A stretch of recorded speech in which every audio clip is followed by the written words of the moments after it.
썹자의 공포 라디오가 시작됩니다. 여러분, 구독과 좋아요는 썹자에게 아주 큰 힘이 됩니다.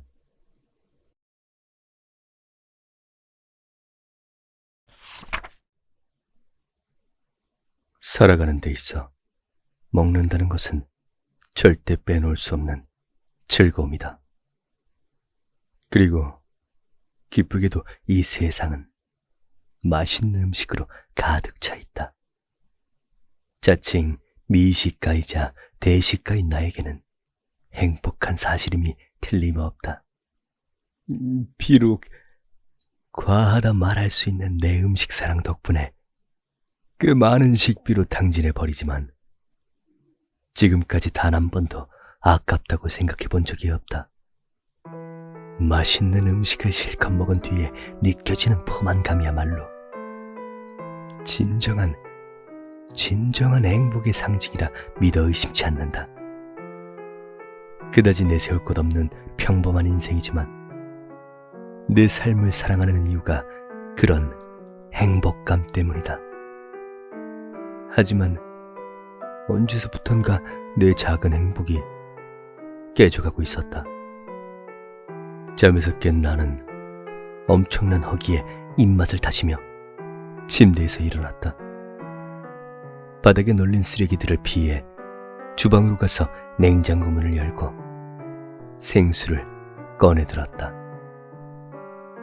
회사에서 잘려 백수가 된 지 한 달째. 이왕 일을 그만둔 거 푹 쉬자는 생각으로 저금해 놓은 돈을 까먹으면서 하루하루 빈둥거리고 있다. 순식간에 병 하나를 비운 나는 그대로 냉장고를 뒤적거렸다. 기분 좋게 냉장고 안엔 삼겹살이 있었다. 삼겹살. 삼겹살. 난 군침을 삼키며 삼겹살과 함께 김치와 상추를 꺼냈다. 밥솥을 보니 밥이 3분의 1 정도 남아있었다. 공깃밥 3개 분량은 되겠지만 나한테는 터무니없이 부족하다. 난 냉동실을 뒤져 냉동만두 한 봉지를 그대로 전자레인지에 집어넣었다. 그리곤 서둘러 가스레인지에 불을 켜고 삼겹살을 굽기 시작했다. 고기가 구워지면서 나는 냄새에 정신을 차리기 힘들어질 때쯤 냉동만두가 다 데워졌다. 견디기 힘든 허기에 난 급히 냉동만두를 꺼내어 봉지를 찢고는 맨손으로 2어개를 집어 입안에 넣었다. 뜨거운 탓에 혀가 데일 뻔했지만 혀를 굴리며 만두를 씹어 삼켰다. 생수병을 들어 입 안을 식히고는 다시 만두 몇 개를 입안에 털어놓고 고기를 잘랐다. 하지만 이걸로는 부족하다. 다 익은 고기를 후라이팬 채 식탁에 옮겨놓고 냄비에 물을 받아 올렸다. 그리곤 나무 만두를 집어먹고는 식탁에 앉았다. 노릇노릇하게 익은 삼겹살을 몇 점 집어 밥 위에 놓고 투박하게 고추장을 찍어 올렸다. 그 위에 잘 익은 김치 한 점을 올려 입안에 넣었다. 그걸 시작으로 나는 빠른 속도로 접시를 비우기 시작했다.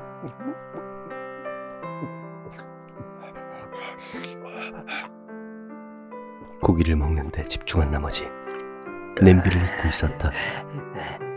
물이 끓는 소리에 난 들고 있던 고기쌈을 입안에 우겨놓고는 천장에서 라면 3개를 꺼내어 냄비 안에 집어넣었다.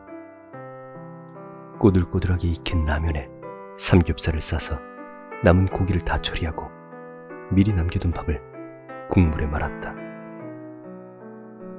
이번에도 김치를 얹어 허겁지겁 퍼먹기 시작했다. 마지막 국물 한 방울까지 남김없이 들이키고는 냄비를 내려놓았다. 하지만 이게 끝이 아니다. 난 냉동실에서 퍼먹는 아이스크림을 한 통 꺼내와서 숟가락을 들고 크게 퍼서 입 안으로 마구 우겨 넣었다. 다 먹은 아이스크림 통을 대충 던져놓고는 난 식탁을 둘러보았다. 말 그대로 전투적인 식사의 흔적. 엄청난 양을 먹어치웠지만 난 전혀 만족스럽지 않았다. 포만감. 가장 중요한 포만감이 전혀 느껴지지 않았다.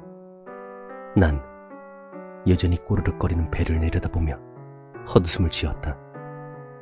그렇게 입안에 우겨 넣었음에도 불구하고 여전히 눈을 뜬 그때처럼 배고픈 상태였다.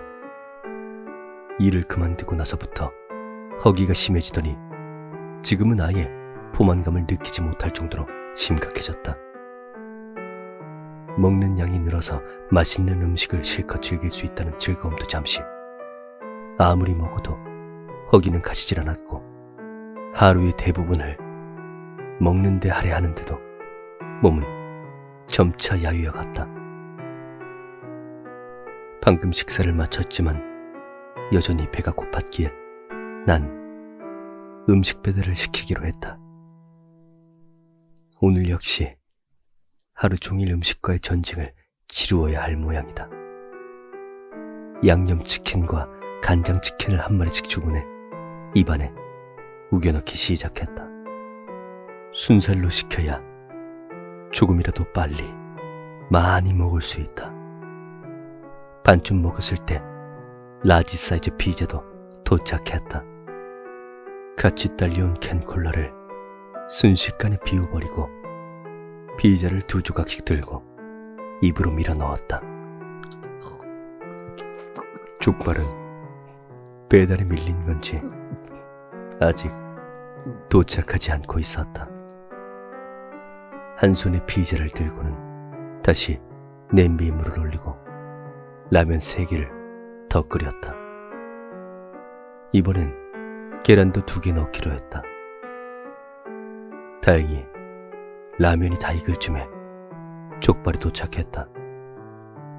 냄비를 내려놓고 족발에 새우젓을 듬뿍 찍고는 막국수와 함께 입안에 밀어 넣었다. 그야말로 걸신이라도 들린 듯 펼쳐놓은 음식들을 다 먹어치우고는 새 아이스크림을 한 통 꺼내어 그마저도 싹 비워버렸다. 터무니없는 양이었지만 여전히 배가 고팠다. 게다가 또 한 가지, 먹으면 먹을수록 맛이 잘 느껴지지 않고 아무래도 과도한 폭식으로 혀가 둔해진 모양이었다. 하지만 고작 그런 이유로 굶을 수는 없는 노릇이었다. 거울에 비친 내 모습은 마치 해골과도 같은 한심한 꼴이었다. 어떻게 해서든 배를 채워야 했다. 난 여전히 줄인 배를 움켜쥐고는 밖으로 나갔다. 뷔페라던가 무한리필집이라도 가야지. 이대로 가다간 통장 잔고가 순식간에 바닥을 낼 게 분명했다.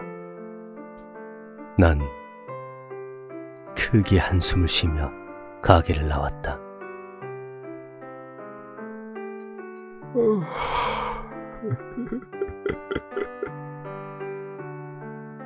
며칠간 무한리필집을 돌아다니며 저렴하게 식사를 해왔건만 얼마 가지 않아 쫓겨나고 말았다.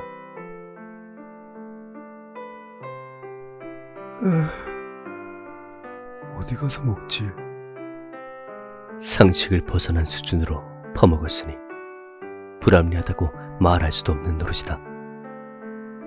다른 곳이라도 알아볼까 했지만 나에 대한 소문이 쫙 퍼졌는지 이젠 어떤 가게에서도 나를 받아주지 않는다.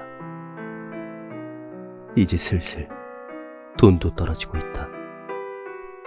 더 이상 맛이 문제가 아니었다. 어차피 얼마 전부터 거의 아무런 맛도 느낄 수가 없었다. 그저 살기 위해 입안에 음식을 밀어 넣을 뿐. 난 남은 잔고를 체크하고는 마트로 향했다. 라면을 박스채로 사서 물을 잔뜩 넣고 끓이면 그래도 저렴하게 많이 먹을 수 있을 것 같았다. 다시 며칠이 흘렀다. 어떻게든 허기를 채우려 노력했지만 소용이 없었다. 최후에는 건빵을 물에 개어 미친놈처럼 퍼먹었지만 그마저도 한계였다. 이제 집안엔 먹을 것도 없었고 더 이상 돈도 없었다. 난 거울에 비친 내 모습을 멍하니 바라보았다. 말 그대로 뼈와 가죽밖에 남지 않은 초췌한 모습. 살아있는 게 신기한 상태였다. 홀쭉해진 배에서는 연신 꼬르륵 소리가 나고 있었다. 난 헛웃음을 지으며 방바닥에 들어 누웠다. 나이 먹을 대로 먹은 백수가 방 안에서 굶어 죽었다고 하면 사람들이 얼마나 비웃을까. 창피해서라도 이렇게 끝내고 싶지는 않았다. 하지만 이제 더 이상 몸을 움직일 힘도 없었고 돈도 먹을 것도 없었다. 난 힘겹게 팔을 들어 앙상한 손을 바라보았다. 허기에 입맛을 다시며 난 가만히 손을 입으로 가져갔다.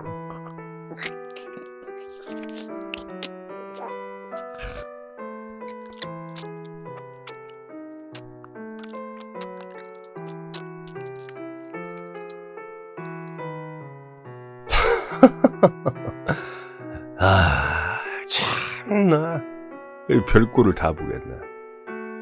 야, 사인이 뭐라고? 김영사는 눈앞에 놓인 시체를 보며 담배를 꺼내 물었다.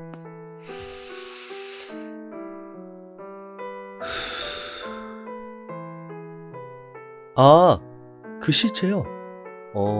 질식입니다. 손을 거의 팔꿈치 안까지 입에 집어넣어서 기도가 막혔어요. 정황상 자기 팔을 먹으려고 한 것 같네요. 담담한 감식반의 말에 김영사는 기가 막힌 듯 고개를 흔들었다. 에휴, 그러면 특이사항은?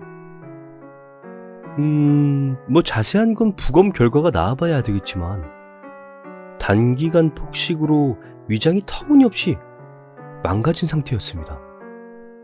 굳이 질식이 아니더라도 얼마인가 죽었을걸요? 몸무게도 급속도로 불어난 흔적도 있고요. 김영사는 100kg는 우습게 넘어갈 것처럼 보이는 시체의 모습을 보며 한숨을 쉬었다.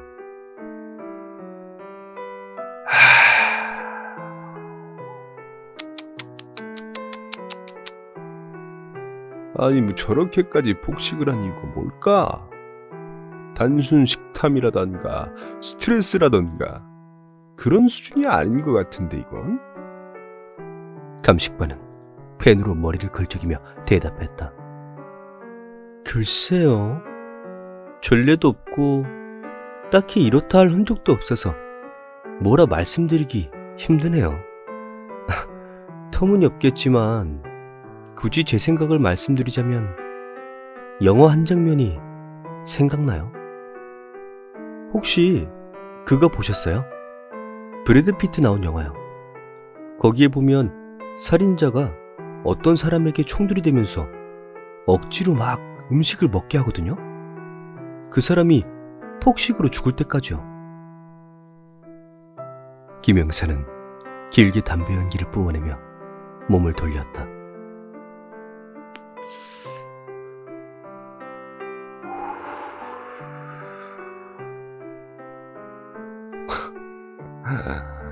참나. 아이 진짜 걸신이라도 들린 거야 뭐야 이거? 어? 민망해하는 감식반을 뒤로 하고 밖으로 나섰다. 여러 가지 미심쩍은 부분은 있었지만 결과적으로는 사고사 정도로 끝날 것 같다. 배고프네. 저런 시체를 봤으면 입맛이 싹 달아나야 정상인데 왜 이렇게 배가 고프지? 김영사는 급작스레 밀려오는 허기에 의아해하며 식당으로 향했다.